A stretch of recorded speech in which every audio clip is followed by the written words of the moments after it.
Urban centres में उसकी सीटें कम हुई हैं, एनडीए की सीटें अर्बन सेंटर्स में कम हुई हैं। रूरल में दोनों करीब करीब बराबर रहे हैं। बीजेपी की पूरी व्यूह रचना और पूरी कहानी में ज़्यादातर कामयाबी की बातें हैं। जो एक रणनीति गलत हुई या जो एक व्यूह रचना गलत हुई, जो एक राज्य जिसने सारे कैलकुलेशन बिगाड़े, उसका नाम है उत्तर प्रदेश।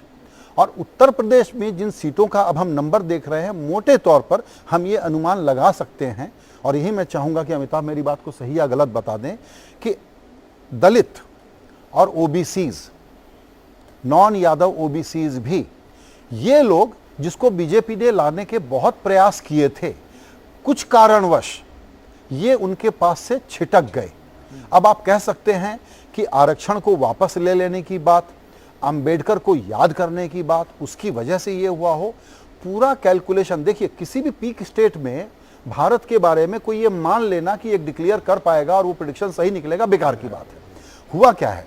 हुआ ये है कि कुछ राज्यों में जहां पीक कर गए थे मेंटेन किया, कुछ में कम हो गए।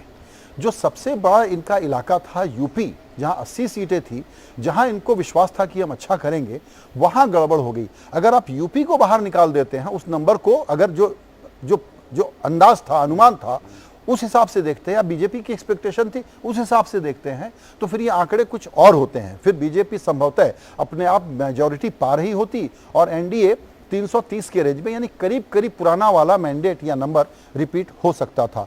आप क्या समझते हैं अमिताभ कि इसका अगर हम बिल्कुल 3-4 हाईलाइट एनालिसिस निकालें तो वो क्या निकलता है कि ये जो नंबर आए हैं वो क्यों आए? देखिए, एक तो है कि नंबर आज भी BJP centrality of Indian politics में बनी हुई है। जो बीजेपी का आंकड़ा है स्टैंड अलोन, वो इंडिया के पूरे आंकड़े से ज्यादा है। नंबर 1। आज जो बीजेपी का आंकड़ा है